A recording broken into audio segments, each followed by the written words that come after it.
Remember Austin Meyer, the guy who's giving away $1 million in electric school buses? In this video, he reveals the underbelly of the U.S. patent system. It all ties into why Tesla gives away their patents. Now, you'll need to be a little savvy here and read between the lines. It's really awesome. You should definitely check it out. I'm Zach. And I'm Jesse. And you're watching In Depth on Now You Know.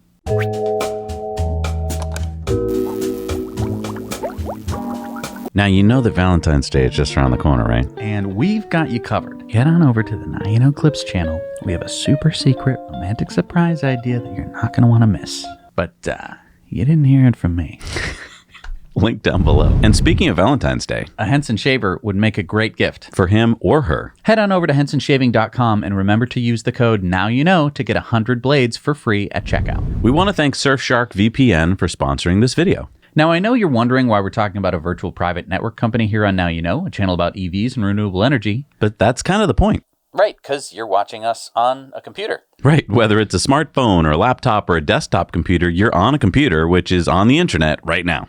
Yeah, and you may not think about this much, but when you travel or go to the coffee shop and hop on their Wi-Fi, you're not protected unless you have a VPN. And I'll be honest, the reason I didn't use a VPN until Surfshark was because I thought it was going to be super complicated, but it's not. It's super easy. I don't even have to think about it. Another benefit of Surfshark is that you can get content from sites like Netflix that you normally can't. And Surfshark has Clean Web. Clean Web prevents malware or phishing attempts from getting to you, plus you can forget that ads and trackers ever existed. Yeah, you don't think about bad things happening to you until it's too late, so think about it now. And then there's multi-hop, where you can connect via multiple countries at once to take ID protection and footprint masking to the next level. And don't forget about camouflage mode, which makes sure that even your internet provider can't tell you're using a VPN. Use our code to get 83% off and get 3 extra months for free. Surfshark offers a 30-day money-back guarantee, so you can try it out for yourself risk-free.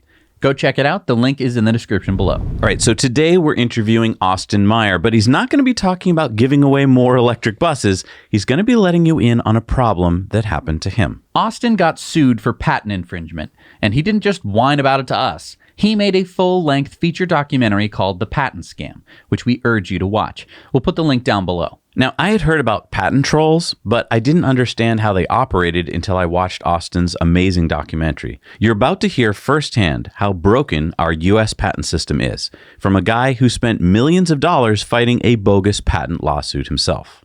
Patents and intellectual property are the cornerstone of innovation.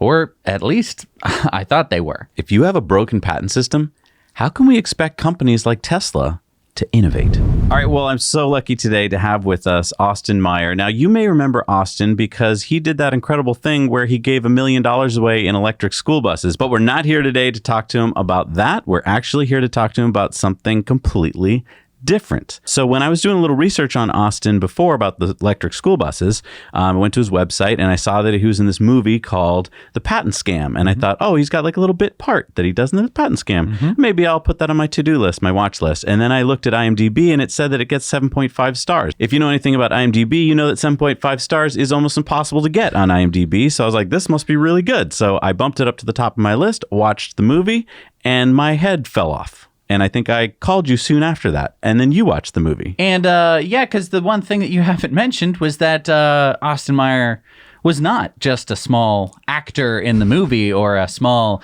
part in the movie. Wrote, directed, produced. You made the movie, Austin. Right. So here's the name of the game. X-Plane is my flight simulator. I put it on the App Store, the Google App Store. And the way the Google App Store works is anybody can download an application. And then if they buy it, then the server tells the little, phone, oh, this guy bought X-Plane. You can unlock it and go flying. Okay, that's the way the Google online store works. All the apps work this way.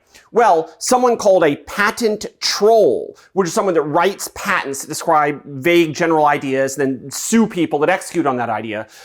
Someone claimed to own the idea of one computer allowing access to software on a different computer. And there's one sentence in the patent said, and I own the idea of one computer allowing access to software on a different computer. And because he wrote this little sentence down on a piece of paper, and by the way, many people wrote similar sentences on pieces of paper. He by no means did he have anything to do with Google or invent the Google Play Store. He started suing many people, including me and the creator of Minecraft, by the way, for using the Google Play Store, because he claimed the Google Play Store was his idea. And when he sued us, they asked I give him $50,000 in cash to go away and sign a non-disclosure agreement to promise, to never tell anyone what happened. And I was so mad about this. I said, well, he wants me to give him $50,000 in cash, leave the patent alone, and sign an agreement promising I'll never say what happened. What is the worst thing I can do to this guy? Like, what's the worst thing I can possibly do and get away with it or be legal? And the answer is I can overturn the patent, not give him the money, and make a documentary movie about him. And so that's what I did. I wanted to do the exact opposite of what he wanted. And so that's why I wrote The Patent Scam. I mean, I conceived it, wrote it, started it, funded it, and everything else. Now, before you do anything else, dear viewer, please stop this video and go watch The Patent Scam. We're going to put links down below so you can find it, because I'm telling you, you are going to not only enjoy it, but also your head is going to fall off as well. But I do have a question here, Austin. You just said that someone can write in a patent that they have an idea for something and then they can sue you. But I'm sorry. It can't possibly be true that that's how the patent system works, because you can't just say, like, I have this idea for uploading to Google and therefore I'm the inventor of it. So let me just ask. So this guy who sued you, he works for Google? No, it had nothing to do with Google. I don't even think Google had ever even heard of him before I went to Google and said, hey, this guy's suing me. Can you guys help defend me? Help me with my defense fees.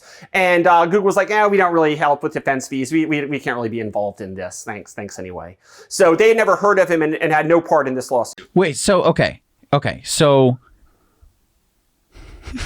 I'm just processing this information. So this guy doesn't work for Google, didn't write the Play Store, so I mean, the Google Play Store is what is that's where the code lives, right? Correct. The Google Play Store has the concept and the code of saying, if a person buys a thing, then the computer will unlock software. It'll say, you bought it, I'll unlock it. That's what the Google Play Store does. And it does this through, of course, hundreds of thousands of lines of code, millions, of hours, and ultimately billions of dollars in the whole e-commerce system, designing and building and testing and deploying and supporting, this whole system, which are all the incredible things that Google did to make the Google Play Store possible. And of course, Apple did an incredibly, amazing and equally incredible job with the App Store, maybe even a better job with the App Store.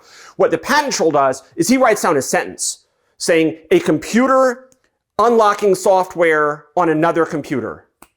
I thought of the idea. Okay, but wait. No. So it's it's a patent, right? So this patent must have the code in it. It must have source code. No patent ever has code. You need to remember what patents are actually used for. Patents are not used to share information. Patents are used to blockade competition. And so when you write a patent, you never ever put anything useful in the patent. Because if you put anything useful in the patent, you would be sharing your secrets, which is the last thing you want to do. Instead, what you want to do is make sure nobody can compete with you. And so you file the patent with vague, general terms that cover as many things as possible so that nobody can do the thing you wrote down in the patent, and that blockades competition. Now, if all that was happening is trolls were starting up stores, writing down patents to blockade competition, then what you would have is anti-competitive behavior, or monopolies, as it's called. And that would be bad. However, like all things that are pushed way past any sort of rational limit, now we're to the point where trolls, they don't even do the business. They just do the patent. And what they do is they form a fake shell company, which is no more than a Post-it note on an abandoned office building with absolutely nobody there. I know, I've been to these buildings myself. It's in the movie. But they form the fake company, and then they send in the patent, which just has a vague general sentence, and now they're primed to file the lawsuits against anyone that actually does the work that is similar to the vague statement they move in their patent. So it's just an excuse for serial filing of unlimited lawsuits. But hang on, you have a company called Xplane where you actually invent a lot of stuff, but they weren't suing you about that. They were suing you about uploading it on the Play Store, which, I'm sorry, don't thousands and bazillions of people do that every day? Yes, absolutely. And so the reason they sued us for using the Google Play Store is they could sue a lot of people at once. For example, the guy that filed this lawsuit, I seriously don't think he knows a flight simulator from a hole in the ground, okay? I don't even believe that he would be competent to say what I do in X-Plane. And I don't even think he could describe it in words and file it with the patent office. But he knows to say, oh, well, the Google Play Store, they exchange information between computers to unlock software. And so he writes down that vague sentence. That sets him up to sue everyone. Now I'm going to tell you what's really interesting. So this guy sued about a dozen people or so, all at the same time. That way he gets a dozen possible people that'll settle with him for only one lawsuit. He actually has to go to the trouble to write. One of those defendants was Notch, the creator of Minecraft. So I sued alongside Minecraft. During the lawsuit, Microsoft acquired Minecraft. And so I was being sued alongside Microsoft. And Microsoft and I were named as defendants in the same lawsuit. During this process, I overturned the patent and made a documentary movie to tell you what I'm telling you now. Microsoft rolled over, gave them money, and signed a non-disclosure agreement. Microsoft did not defend themselves against a patent troll. I did. Like, I'm not exaggerating in any way. That is exactly what happened. Now, you might be saying, well, wait a minute. Microsoft has more resources than Austin Meyer. Why is it Austin Meyer can overturn the patent, make a documentary, expose the whole thing, while Microsoft just kind of signs a non-disclosure agreement, make sure nobody finds out what happened, send the money, and just go walking away from it like it never happened? And then the question I want to ask you is, where does Microsoft get its value? Why is a share in Microsoft so valuable? Do you know? But wait, slow. We have to go back. I'm so confused. So we have to go back to the lawsuit here. So there's a guy, he has a patent and it says that he can control a computer that can grant access to software. He didn't say he could control it. He said he had the idea of somebody controlling it. Maybe he made a mistake. Maybe he should have been suing Google. Right? Because they own the Play Store, right? So why didn't he just sue Google? Why is he going after you? Well, I don't know if I can tell you why another person did a thing they do, but I can tell you that he expected the small businesses he sued to roll over and settle. And I can say this because they sent out the settlement agreements to us.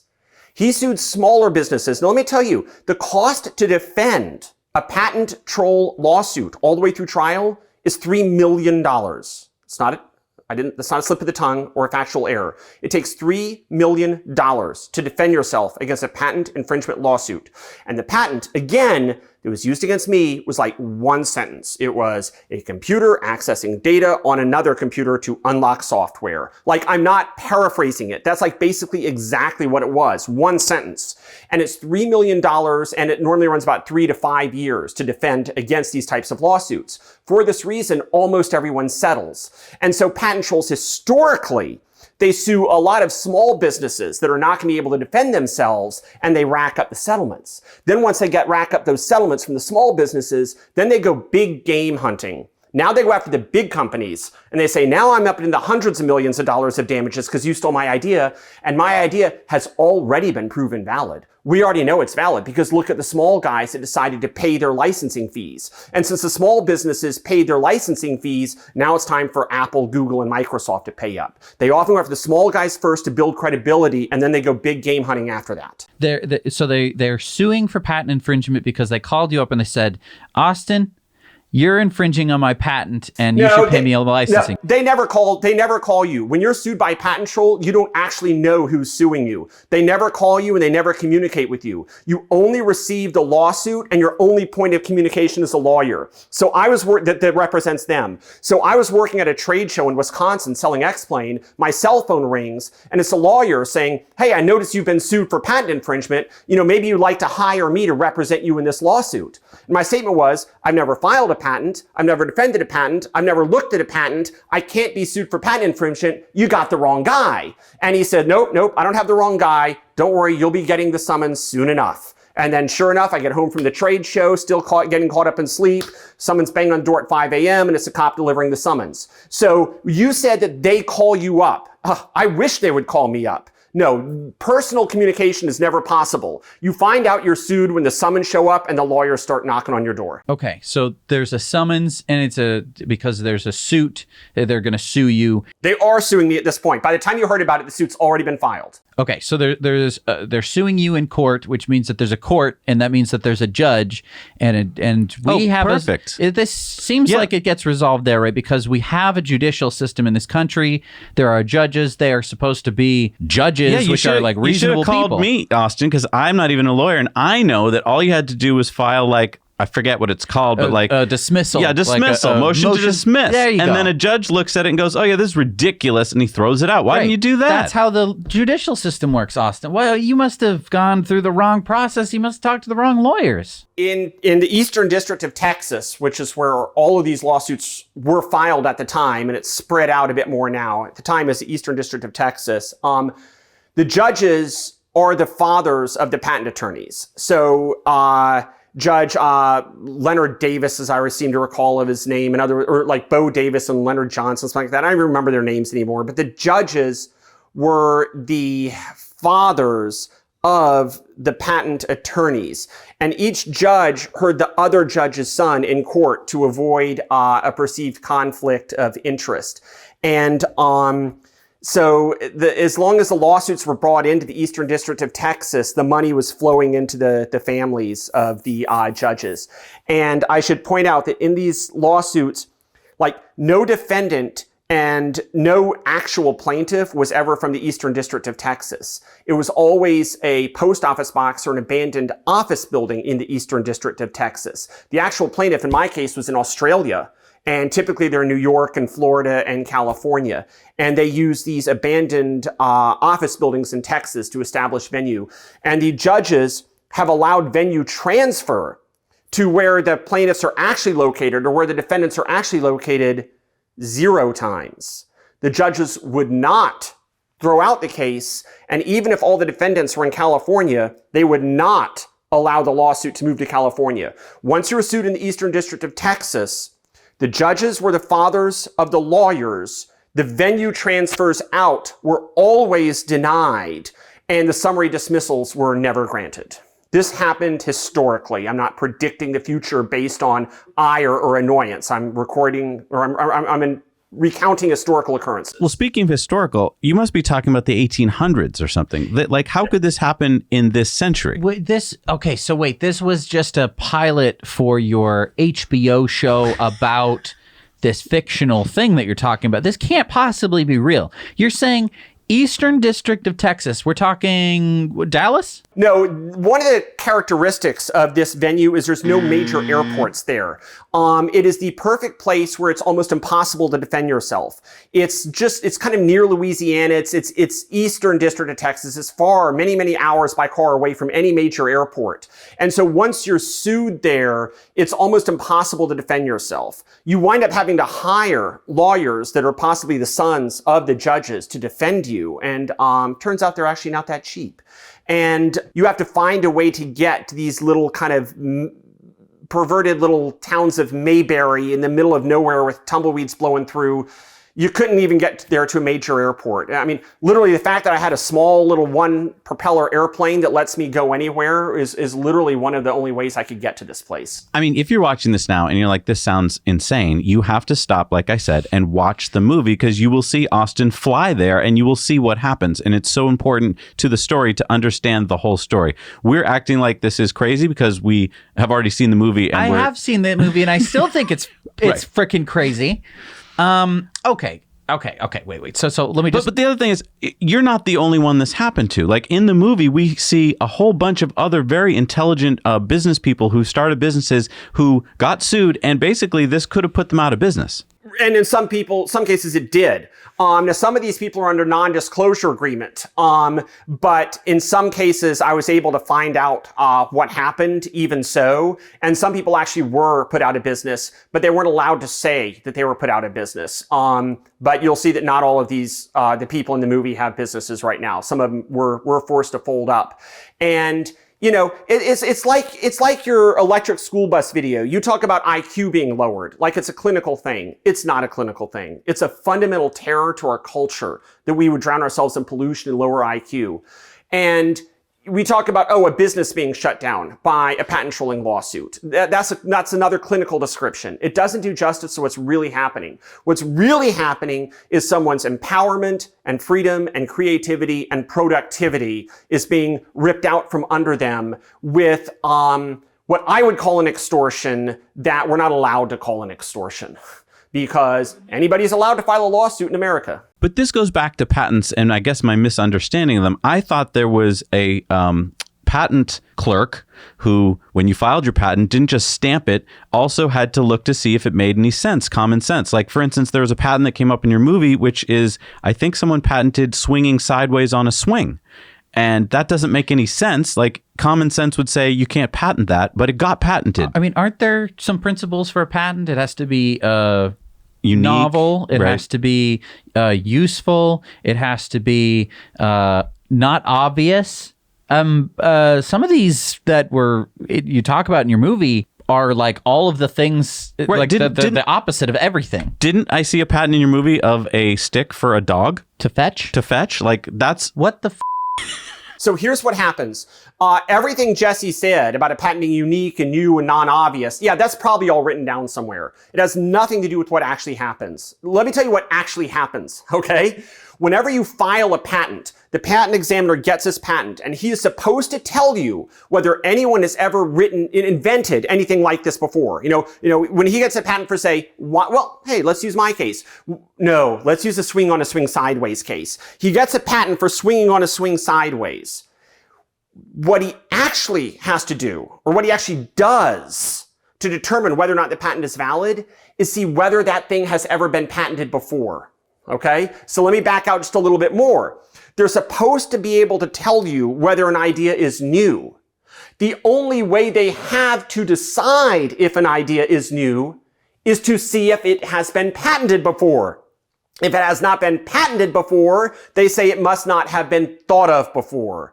This is because they are in the office at the patent office. They have no access or connection to the real world. They don't work in private industry. And apparently, when it comes to swinging on swings and fetching sticks, they don't go to the park either. They just sit there in their office, and their only access to information is previous patents. Now, here's a simple thought experiment.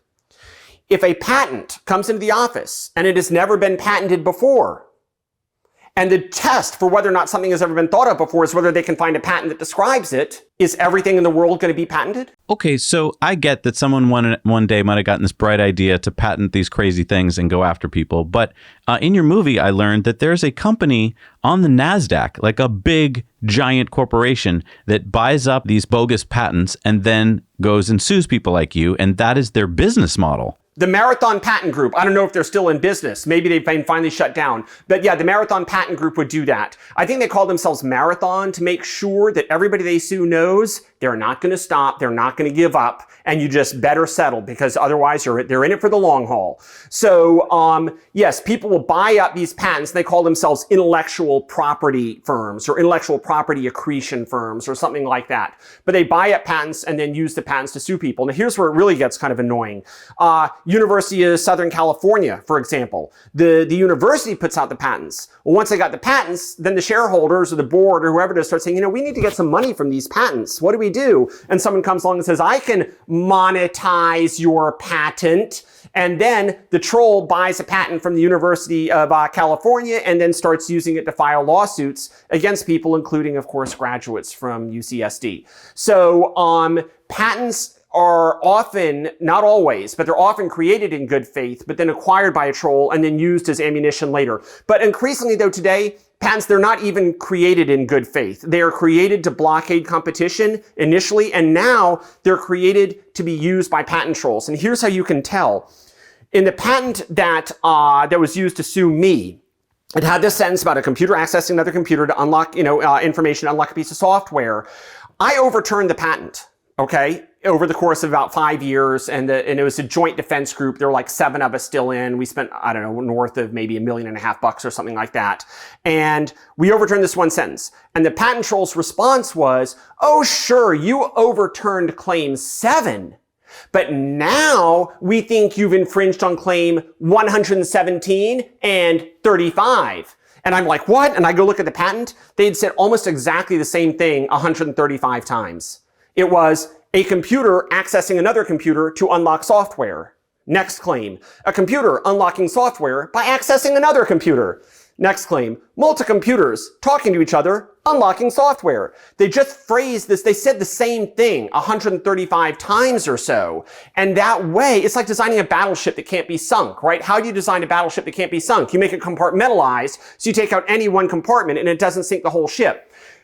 Trolls design patents the same way. Say the same thing 130 times so you can keep people in court forever. But I mean, that's why we're talking to you now on the Disruptive Investing channel, because to disrupt means you have to innovate. And to innovate, we have the system in the world called patents, where that gives you the incentive to, this is what I'm saying, I'm thinking this is how it works, that you patent something so that now you have some breathing room to go and to work out how to make it work. And it gives you that incentive so that if you do make it work, you can profit from it. That's why I thought it was supposed to work. Because the patent office has been around since the 1700s. So I thought it was a great thing. But now you're telling me this seems like it's stopping innovation. So what's the answer here? Because what you're talking about is actually legal to do. Right. So if it was up to me, there would be no patent system. And if you wanted to protect your idea, you would hold us as a trade secret, right? The source code to explain. What is it? It's a trade secret. I don't publish it. I did all the work and I keep it secret. I don't share it with anyone. So trade secrets are where actual value is.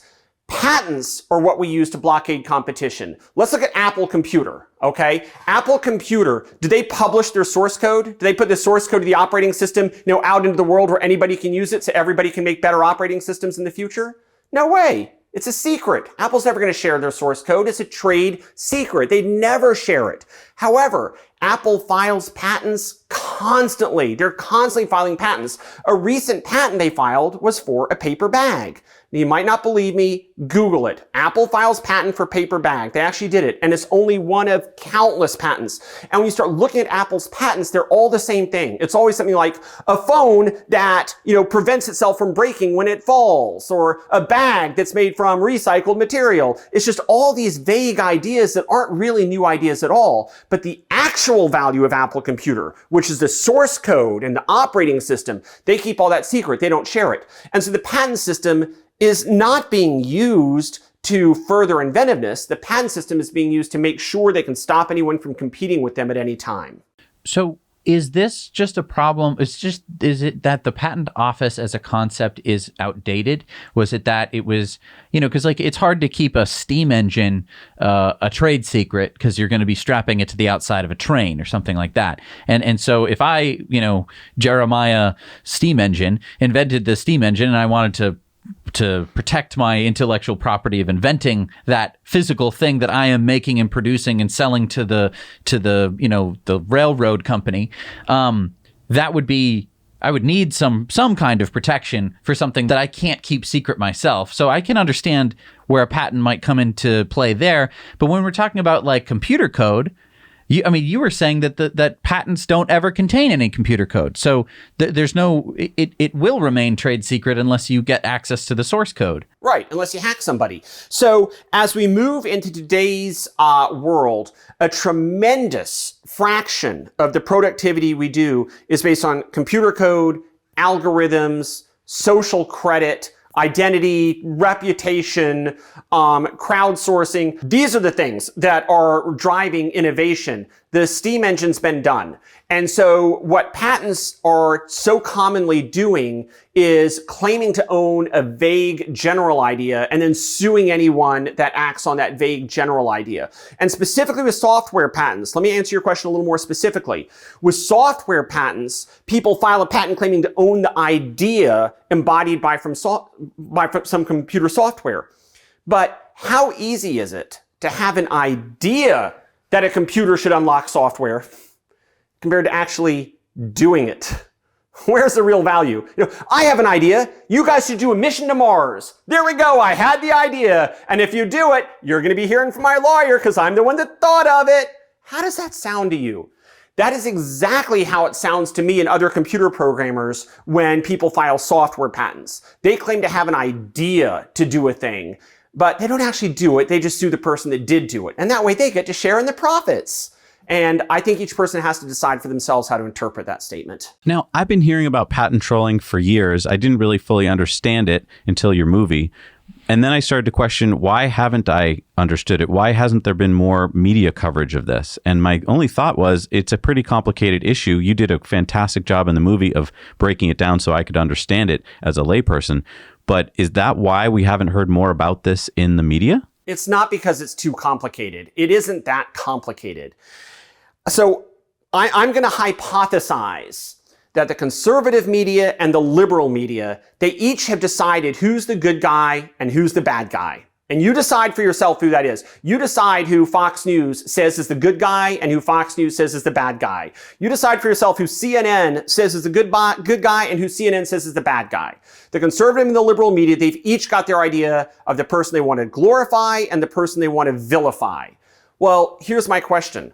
Where do small business entrepreneurs fit into that little rage game that the media has got going on? Where does an entrepreneur getting sued out of starting a small business fit into that? It doesn't. It's just not part of the game they play. And so it just doesn't get covered. Wait, so you're saying that you think that it's in this middle ground? I mean, there's obviously some extra added layers of complication because some people are signing NDAs. But I mean, plenty of people that you even interviewed didn't and were fighting active lawsuits and stuff like that. So it seems like if the media wanted to, they could interview those people. So, I mean, I guess that argument goes out the window. So you're saying that basically what people think about small business or just entrepreneurs in general is so just in the middle of like I wouldn't politics? say in the middle. I wouldn't say in the middle. The way I would phrase it is, it's not the perfect income-based or nationality-based or race-based clickbait that the mainstream media seems to me to feed on. Instead, it's like the conservative media, they decided who they want to be the victim. The liberal media has decided who they want to be the victim. Neither of them has decided that small business entrepreneurs are the ones they want to cover. They're not the ones that are getting the clicks. And so why cover the story? They don't seem incentivized. Maybe it's because this is such a one-sided story. They can't come up with an opposing viewpoint to keep the conflict going. Maybe they don't want to see a problem, expose the solution and solve it, because there's not as many clicks in it. Maybe they just want to keep the whole conflict brewing. And so they pick things to cover that are based on race or income or inequality or nationality, all the really hot button topics. I think that's just what gets the clicks on the websites. Because I think most people would kind of agree that patent trolling, when the patent owner isn't even trying to make that technology work, or that technology in air quotes work, it wouldn't be much of a story. It'd be like, oh, well, that person's a jerk, we should do something about it. And there's no like, well, I disagree with you, Bob. I think that person's doing the right thing. But to that point, it is so obvious to me, at least, that this should be solved. And in your movie, you talk about how in Congress, it got to the point where there was a bill and it didn't get out of the Senate, largely because I think trial lawyers said, we kind of like this. I mean, this means a lot of work for lawyers, so let's just keep this going. Yep. So it was Harry Reid specifically. Harry Reid as soon as he saw that reform to this system was starting to bubble to the top and would happen, Harry Reid said he would let the idea be discussed over his dead body. He would not let the idea be discussed. In other words, it could not be brought up in Congress and debated. And I am told, and I believed it based on plethora of evidence, that it's because Harry Reid and other people on his side of the aisle are largely supported by trial lawyers. So there seems to be this concept on the left, I think, that is more oriented around saying, we get justice through court, or we get justice through the government. That's not automatically a bad thing, okay? That may be a good thing. But if it's taken too far, then you get to people saying, hey, I've got an idea, and then somebody else went and did all the work. I still want money for having the idea. And then they start taking the money even though they never really made any sort of contribution. And so it's just like, it's like a good idea maybe taken to too much of an extreme or something like that.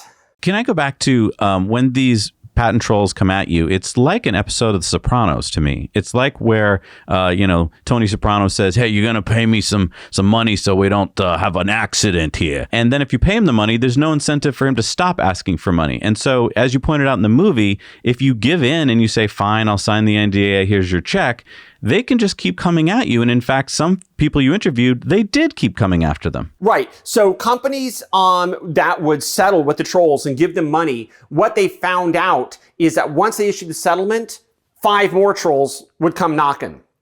And it took them quite some time to finally figure out they had to finally stand up to the troll to stop just the ongoing tax. So, okay, but I want to get to this point here. So there's the court, and the court, you're being sued in the court. It seems like everyone that you interviewed either settled or they were fighting it in court.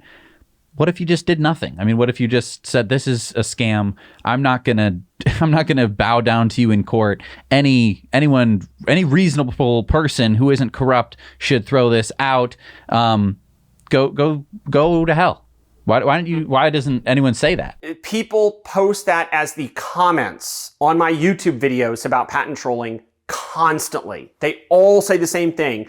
That's bull. I shouldn't do anything. I would just ignore it. Okay, if you ignore it, then the troll gets what's called summary judgment, which is where he goes to the judge, says, this guy never answered, he never answered me, and I've endured $1 million of damages, and now he won't even, answer my complaint. At that point, he gets summary judgment, boop, and the judge awards for the plaintiff. Now you've got a patent troll that sues people for a living with $1 million judgment against you. Now it becomes a different question. Can he enact the judgment? What can he do? Can he take your house? Well, I tell you one thing I bet he would do. He'd go to Google with that judgment and say, hey, Google, stop paying Austin Meyer for X-Plane, pay us instead. Here's our judgment. It's called garnishing wages. And so when you ignore and this happens also outside of patent trolling. Sometimes people ignore lawsuits because they think, well, if I just put my fingers in my ears, it'll go away. Well, yeah, you can ignore it until the person that sued you gets a summary judgment. The summary judgment is always the largest number the plaintiff could ask for.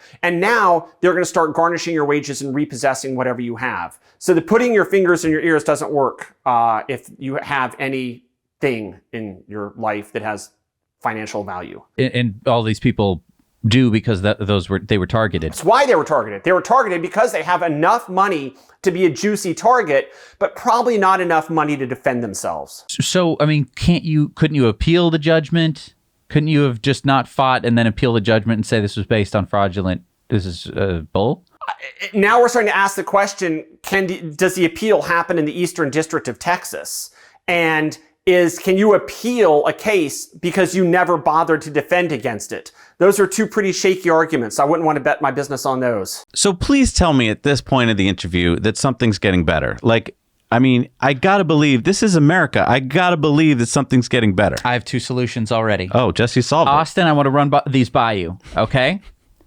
Number 1, I have a business proposition, which is that usually they'd be coming after $50,000 to $300,000 for the quote unquote licensing fee extortion. I'm going to come to you, Austin. You pay me $30,000. I have a conversation with the plaintiff, and we will come to some amicable agreement that doesn't involve you. Don't worry, I'm gonna take care of it. You know what I'm saying? What? Huh? That's the thought that goes through everyone's mind, including mine. Every single person that is sued by a troll or has heard about patent trolling, that is exactly what they think. They think, first I'll ignore it, and then I'll defend myself by, shall we say, certain undisclosed means. But this is always the type of thing you want to talk about, never the type of thing you can actually do or you actually want to do. And we get dragged back into the real world where we're looking at a bank statement, an income stream, a company, and someone that's going to take out a lien and claim to own all of those things if you don't play their game. Then, all right, here's my second one. You patent extortion and sue them for patent infringement. I get that comment all the time, Jesse. People leave that comment all the time on my YouTube videos. And unfortunately, They don't have any assets, right? Remember what they are. You are suing a company. What is this company? It is an abandoned office in Texas with a Post-it note. There are no assets. There is nothing to collect. And if you sued them in the Eastern District of Texas, that would be the one lawsuit that's thrown out. If you sue them in your own jurisdiction, there is nothing to collect because they make sure that the shell, remember, the whole reason they cannot be attacked is because they have nothing to attack. It's an empty office with a Post-it note on the door. And the moment the settlement money comes in, it goes out of the company and into the pockets of the actual trolls. Wait. So what? But wait, you won the lawsuit, right? And doesn't the opposing... I overturned the patent. The judge, perhaps not surprisingly, never held the troll accountable, though. He never had the troll pay legal fees or anything like that. And so I spent much, much more defending the lawsuit than I would have if I just given him the 50 grand. Wow. What if you did win the lawsuit? What if you went to court and you proved, and then you could collect all your money back, your lawyer fees, right? Well, I would have to actually... You would have to countersue. Yeah, I'd have to countersue. And then my cause of action, my countersue would be, they sued me without justification. Well, in America, you can't sue somebody for suing you without justification because what is the lawsuit? It's asking the question, does this guy owe me money? You can't sue somebody for asking that question. So ironically, I'm actually the guy that does not have a cause of action here because you can't sue someone for suing you. The most you could do is ask for your legal fees, but in the Eastern District of Texas, under these judges, they never awarded legal fees and they never let you leave the venue. And so we knew that would be an absolute waste of time. And in my case, indeed, the judge said, no, I don't get to collect legal fees. Okay, so Congress has done nothing so far. Please tell me that there's some good news. Is anything changed? Yeah, so a little something has changed. Shortly after I came out with the documentary, the Supreme Court ruled that if you sue someone for patent infringement, you need to sue them where they live. You don't sue them in the Eastern District of Texas. So the problem has been, shall we say, mitigated by the Supreme Court ruling. It still happens, but now what we have is patent trolling takes a slightly different form. It's what we call big game hunting, and this is where the patent trolls sue Google and Apple in California. You see, they sue the big companies, and then it becomes a question for the big company. Do they want to be painted as a bad guy? Do they want to take a risk? And do they want to do anything to destabilize the patent system? Because remember, Apple and Google, they don't want the patent system destabilized, right? This is how they maintain their maybe I shouldn't go so far as to say that. I believe it is one of the ways they maintain their exclusivity, by owning patents on things to stop other people from being able to do the same thing. So let me say that is what I believe to be the case based on my understanding. And you notice I'm being really, really careful because I don't want to land myself in hot water with the tech giant and say anything that might be considered as, libelous. But I mean, don't they have trade secret source code? Oh, yeah. Oh, Google, Apple, Microsoft, they have tremendous trade secrets, tremendous source code. And it's absolutely what they run their business on, which is a wonderful thing. It's a beautiful thing. It's a perfect thing. But where I think things go off the rails is then that Apple takes out a patent on a paper bag made out of recycled paper. And now if anyone else tries to compete with Apple, I can't tell you what Apple would do, okay? But I can tell you what Apple has positioned themselves to be able to do if they want. And that is sue anyone that competes with them. Blockade competition. Now, maybe I got it all wrong. Maybe Apple would never actually sue anyone for patent infringement, okay? Maybe I'm just being suspicious here, but I can promise you Apple is constantly patenting all of these vague general ideas, and I don't see a whole lot of competition against Apple. I'm still using a Mac OS that's basically unchanged for the last 15 years. So what's the toll of the troll? What is patent trolling really doing? It used to be it would destroy small businesses by kneecapping. Now what it's doing is it's acting as a tax. Everything we buy from a big tech company is taxed with settlements going out to patent trolls. And that's a little bit of annoying, but nobody really cares if Apple or Google has to pay money or Microsoft has to pay money, and that includes me. I don't care if they have to pay money. But I think we all know they're just going to pass that expense on to us. But the real fear that I have is what if there has actually been an Elon Musk of operating systems that would have competed with Apple, or an Elon Musk of search engines that would have competed with Google. But what if they can't do it because the tech giants have everything so patented and locked up, nobody can compete with them. What is the loss of creativity and inventiveness due to the patent system that we can't measure? Well, you just mentioned Elon Musk there, and interesting question here is that Elon does patent stuff. Tesla does patent stuff. We see their patents. Yet Elon has said he's really not going to stop anyone who wants to make, for instance, an electric car. He's not going to hold that against them. He's not going to go after them with his patents. He's quote unquote opened his patents. So then why is he patenting stuff if he's going to open his patents? Is it to protect Tesla from patent trolls? So I have a bet, and I don't know the answer, but I'd certainly bet even money on this if it could be proven. Tesla still takes out the patent so that if Lucid or Rivian, which are not trolls, or someone that is a troll, sues Tesla saying, you stole our idea of the electric car, why we thought of that. Granted, that's something Lucid and Rivian would never do, of course. But if someone were to sue Tesla for patent infringement, then Tesla could say, not so fast. We have the patents. Here they are. So in other words, my bet is that Tesla is just playing the patent game to hold these patents defensively. So if anyone sues them for patent infringement, they're in a position where they can defend themselves and say, no, we patented it first. But now filing for patents isn't free. It's for all intents and purposes free for a big business. What is it? I mean, you may know better than me. $5,000, $10,000? I don't know. It's not enough for Tesla to notice or Apple or a big company to notice. Okay, so let me walk that back for a second. You're right. For a big company that they already have a law firm, that's probably just normal. But for the little guy, like if Jesse and I go out in the garage tomorrow and we want to invent something, to file for a patent is a big deal. That might be our entire quarterly revenue or something to file for a patent. And so we have to be very selective about if we want to file for them or not. So basically, the big guys have a big advantage here, the Apples and the Teslas, because they can file for a lot of these things. Plus, if you ever think of suing one of those companies, you know they have lawyers, whereas Jesse and I don't. So again, it comes down to anti-competitive behavior.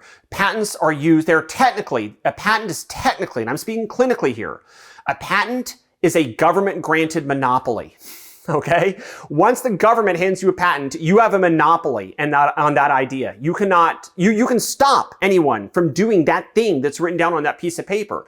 And so our government was supposedly put in place to stop monopolies, but with the patent system, they are literally executing the machinery to grant monopolies on a massive scale to anyone that will file the paperwork. And so a small business like you is at a comically ridiculous competitive disadvantage. I mean, disadvantage doesn't even do it justice, right? If it comes to a patent war between you and Samsung, that's not a war. That's one company just, walking over another. And so the patent system certainly does favor the large companies, as you've said, but I have a slightly more fundamental concern than that. Here's my concern, and this one might surprise you just a little bit. Let's say you guys file a patent. I actually believe that when you file that patent, you may still be in the wrong, because while you think that you invented something, I have to ask you, do you have mental ESP with every human on the planet? Do you know that no one else has thought of this before? Somewhere else in the world and you just haven't heard about it? How can you say that's not the case? There are so many patents for the same thing, where the same thing is just patented over and over. There's like hundreds of patents for Wi-Fi. Everybody claims to be the initial inventor of it. And if you file a patent, I don't think you have a way of knowing that there's not someone else that has a similar idea. People come to me with ideas all the time, right? And so often I hear the same ideas over and over, or someone will give me an obvious idea, like, I have an idea, an app that reminds you of your wife's birthday. I'm not kidding. I've gotten that as a pitch from someone. Austin, you ought to code this. I had this idea, an app, and it reminds you of people's birthdays. I'm like, well, aren't there other apps that do that already? They're like, well, I don't know. I never researched it. And, so if you file a patent, do you really know you're the first person to think of something? I'm not so sure I'd be quick to buy into that. To Austin's point, let's just say you and I both were competing to come up with the best, cotton gin. And on the same day in a different workshop, we both come up with essentially the same thing. Sure. Who cares? Why should one of us get a monopoly over the other on it? Why not just both of us make ours? One of our businesses does better than the other? Great. But I mean, that's an edge case. Why? If you're thinking of the patent office, they weren't thinking of that. That was an edge case. That was like, well, I don't think anyone would think of the same thing at the same time. There's only like 12 dudes who have the means to produce anything of value inventively. All right, but let me change that. You invented it first. I come to your trade show. I see that you've invented it. I go home and I make the exact same thing. Sure. Okay? And then I go out and try and sell my exact same thing. I would have to sue you and claim that I had prior art. No, but what I mean is... I would have to say, look... No, but what I mean at is... At the 1862 World Fair, you could have seen my exhibit where I made the time machine. You're missing the point. What I'm saying is if we got rid of the patent office, we got rid of owning a monopoly on that thing, that idea, then we're just both out making the same thing. And you thought of it first. Why do you, because you thought of it first, why do you get to have 20 years of lockup? Well, right. So, I mean, that's what I'm saying. I think that the rate of innovation for when the patent office was put into place, 20 years to recoup your investment on the time and the energy to... Are you saying these things change faster than once every 20 years? That's what I'm saying. Like the 20-year idea was like, well, I'm going to make a machine that can make ice. And you don't have to go to a pond and drag it out of the pond anymore. And you can make ice anywhere in the world. So I want to, and that took me a very long time and money. And so now I need to recoup my investment. But I guess what I'm asking is, if we didn't ever have the patent system, would innovation have stopped? Well, why would I have wanted to have invented that? Because you still could sell your ice. Yeah, but I mean, if some other company could have come in and swiped my invention from under me, I would have kept it locked up in my garage. There aren't just iPhones now. There's all sorts of phones, and they're all making money. Yeah, I think one thing we need to do to lock this down, guys, is let's talk about the present rather than the past. Because inventing a steam engine long ago, a whole company needed to have all this money, and they got the pistons and the levers, and they're steaming across the Great Continental Divide, and there's a 20-year recoup on investment. That is the world the patent office was built in. That's not the world we live in today. Why did Twitter work? Is it because they patented it? Is it because there's no other people trying to be like Twitter? No, they had all the right machinery, technology, ideas, reputation, credit, capital, right thing, right time. And when they did it, boom, they were out there. Why did you do your video? Is it because there are, 10, 20 years of research and development? Nobody else better make any YouTube videos or we'll go bankrupt. No, you did it because you saw what had to be said and you were going to damn well say it. Why did I do X-Plane? I didn't like Microsoft Flight Simulator, so I was like, well, I'm going to make my own dang sim then. None of us are thinking about patents. None of us need patent protection. And then what carries us into the future? With me, what carries me into the future? My reputation, my name, my customer support, and my source code, which I keep secret. What carries you into the future? Your reputation, your research, your development, your customer base. What do patents have to do with this? Nothing. They haven't protected any of us. We don't even have them. I don't have a patent. I doubt you do either. So what's the answer going forward? Well, okay, so I can give you the easiest possible answer. There shouldn't be software patents. I mean, software patents are just plain stupid, right? Software patent is we say, I have the idea of a computer doing a thing. I have the idea of numbers being added. That's just stupid. Software patents are just so dumb because you're just saying that you own the idea of a computer program without actually going to the trouble to write it. And so obliteration of software patents would just be the most easily, ridiculously zero cost to enact slam dunk you could imagine. Because at that point, the way you have software is you create software.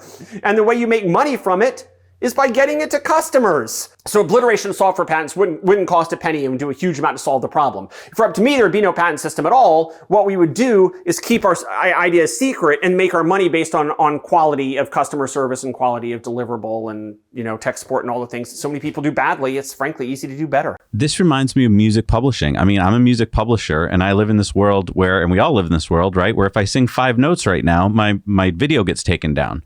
A better world, I think, would be if we changed the stupid system of music publishing so that I could pay that artist for their song a reasonable amount and they would benefit and I would benefit. Instead, I can't even play that song, so they're not getting any play on this video, and so they're seeing no money for it. And only the big guys, the Lady Gagas of the world who are represented by a big, label are getting any money out of this. And I think that's the same kind of system. It was invented a long time ago when it was basically sheet music. And he was a composer. Right. And, whoa, what did Amadeus Mozart come up with today? Shall we see? And because it does benefit a small number of very rich people, the system hasn't changed. And I imagine the same thing is true here with patent system. It does benefit some very powerful people, and they don't want to change. It benefits people with a lot of money because it means that they've got a monopoly. Attack people with patents and also defend their patents because they have their own their whole legal department. And it's funny when you get into a political discussion around the dinner table at Thanksgiving or something. I highly doubt that patents is what you guys are going to be talking about. It's usually whatever the politicians told us to argue about in that cycle. And what the media told us to argue about in that cycle, which is the 1% of the 1% of the 1% of the actual problems facing the nation. Exactly. And this is an issue, I think, like you mentioned earlier, we would all agree around a dinner table about and say, great, let's have our politicians change the system.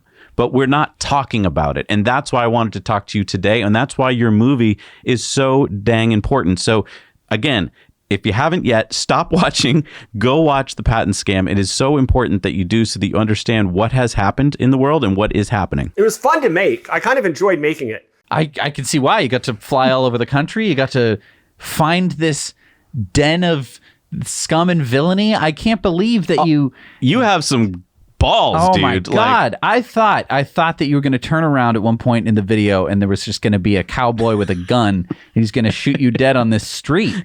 Because you were knocking on too many doors. I can't believe you had the balls to do that. It felt like we were in Russia. I thought the story was taking place in oligarchy Russia. And instead it's here in America. It would fit so well in the Inquisition era of the world. I can't. And if you're a Texan, you definitely have to watch it because this is happening in your state. Or at least happened. I'm so glad that that's no longer the case. Yeah, so there were two confrontations that didn't make it into the movie because the footage was deleted or I didn't take it. But one of the people that administered one of these house of trolls or troll hives said she was calling the police if I didn't delete the footage. And I knew if she called the cops weren't there to look out for my interest. They were there to look out for their community interest. And so I actually deleted some footage. What she didn't know is I crept back later and got the footage quietly. So I still got it. But what you didn't see is the defensiveness of the other side. And they said, you better delete that footage or I'm calling the police. There was another one where a private investigation firm, a firm that does private, like Magnum PI, they were filing patent infringement lawsuits in Texas. Literally, we're a PI firm and we do patent trolling on the side. Seriously, it was clearly a cut and dry, a recipe of how to be a patent troll was circulating in Eastern Texas. And I go into the office, say, I'm doing an investigation of my own. Why am I seeing patent infringement lawsuits coming out of a private investigator's office? It's like, you better get out of here right now, and comes at me. And it's like, whoa, whoa, whoa. And there were a few moments that were a little bit hair raising. I couldn't believe when you got footage of an attorney who actually was seemingly proud of the fact that he goes after people who use Wi-Fi in their internet cafes. And it's just he sued people. He would go after, if a bed and breakfast had Wi-Fi, he would sue the bed and breakfast saying it was my idea to use Wi-Fi to attract customers. That's what his patent was. His patent wasn't the invention of Wi-Fi. His patent was using Wi-Fi, the idea of using Wi-Fi to attract customers. And so he'd sue bed and breakfast and, hotels and coffee shops and whatnot for stealing his idea by having Wi-Fi available at their shops. And the way I got the interview, this is interesting. If I tried to get the interview myself, I never would have gotten it. My film crew, we had an intern that didn't know who I was or what I was doing. And so he literally did not know that he was setting up an ambush while he set it up. He's like, we want to talk to you about patents. Can you tell us about patents? He was like, oh, I'm going to tell these guys about patents. I'll tell them exactly what I want them to believe. And that's because our intermediary, our messenger that set up the interview literally didn't have the sense to know what kind of facts I was going to dig in there to expose and pull out. Wow. Thank you for all the work you did, Austin. I mean, I can't imagine the amount of work that you put into making that documentary. It's so important. Oh, it's the same amount of work you guys put in a typical 6 months, probably. It's fun. I don't know. It was awesome. It was amazing. And I mean, I honestly don't have the guts that you do to go knocking on doors in East Texas. So thank you for doing all that work. Thank you for sharing with us today what's going on. If people have questions about this, who should they talk to? Because I bet a lot of people now are a little bit more scared than they were the day before. Don't be scared. That's another type of reaction I get from people. They say, I wanted to start up a small business, and now that I've seen the patent scam, I'm afraid to do it. And I just, that to me, that's a heartbreaking thing. Don't let yourself not start a business. Just don't answer to fear like that. Remember, the Supreme Court has ruled they have to sue you where you live now. So if you start up a small business now, and if anyone does sue you for patent infringement, they will be presenting themselves to a judge in your hometown. And at that point, things are going to start getting pretty nasty for the troll. So don't be afraid to start a small business. Patent trolling is still a problem, but they're primarily going after the big companies now to get the payouts, because a big company has a vested interest in keeping the patent system going, because that's how they blockade competition. So patent trolling continues to restrict creativity and growth and competition, but don't let it stop you from starting a small business. I can't believe that your movie didn't have something to do with the Supreme Court's decision. I just think that getting information out there and putting it in such a concise and well-delivered and well-explained format, and again, go watch the movie. If you're watching this still, if you haven't seen the movie, it's great that you want to watch to the end, and I appreciate that, but go watch this movie. It will change your perspective on things, but I'm so convinced that your movie definitely had something to do with the fact the changes. I'm so thankful to you that you didn't give in. And I think that the reason that people shouldn't be afraid anymore is I think you really had something to do with it. Yeah. Austin, I am consistently impressed with you and your amazing contributions to humanity. Thank you. Yep. My pleasure. Glad to do it. Oh, I am so mad. I want to fix this broken patent system. And you can see why Elon has opened his patents. Yeah, I always wondered why Tesla bothered to file for patents, which, by the way, cost tens of thousands of dollars to file for. So don't just be like, well, you just fill out a sheet and you send it in. No, you got to hire patent attorneys, and that's not cheap, and it takes a lot of time. Like, the people who do the invention also have to sit in on meetings and fill things out. So it's a lot of work. So why would you do that if you're just going to open them up? Yeah, and it's twofold. Tesla files for the patent to protect themselves from patent trolls who would say, oh, I filed for a stainless steel exoskeleton Cybertruck. Haha, let me sue you. And then Tesla opens them up because Elon doesn't want to stifle innovation. He doesn't want to become a patent troll himself going like, I've patented electric vehicles so no one else can work on them. He wants companies to make the latest and most technologically advanced sustainable products. And the way that Elon is doing business kind of flies in the face of the patent system in the way that they kind of envisioned it to a certain extent. I mean, I don't think that the patent system was ever supposed to be like, well, I patent the electric car. Oh, well, Dave said that he patented the electric car, so I guess no one should be able to do it. Yeah, the way I had always understood it was that if you invented an electric car and no one else had figured it out, you could patent that, but not the concept of an electric car. Because again, as Elon said many times before, saying, I want to go to the moon, that's an idea. And that's an idea. Going to the moon, making that happen, that's hard to do. Right. So I think it's really great that Tesla opens up their patents. It protects themselves, yes, but it also protects other people making the same designs. Yeah, and I mean, look at what happened with Nikola, right? They sued Tesla because they're like, we have a truck that looks like your truck, so you can't make your truck. Right. And he knew that this would happen to him. And the reason it hasn't happened more often is because he's doing this. He's filing constantly for patents. So he's protecting himself, not so that he can stand there and say, here's our portfolio of patents and makes our company so valuable, so that they can just do business. He's basically found this hack to work around the system. And we only learned about this because of Austin's work. And it wasn't a very cheap hack either. It's not like, oh, well, that's the easy way to go. It's not easy at all. I mean, it might be easier than being faced with 1,000 patent troll lawsuits, but I mean, really, this is what we need to do? You're creating barriers of entry to running businesses, and I don't think that that's what the patent system was supposed to do. It was actually supposed to give the inventor a leg up over companies that could just come in and bulldoze him or her. Yeah. So I can't stress enough how amazing Austin's documentary, The Patent Scam, is. I mean, first of all, you have to go watch it right now. You can find it in the show notes below. I am so impressed with the work that Austin put into making this documentary. I mean, he flew to Texas, and not Houston. He flew to, where was it? Yeah, the middle of nowhere, eastern Texas. Part of Texas you've never thought of and is very far away from anywhere.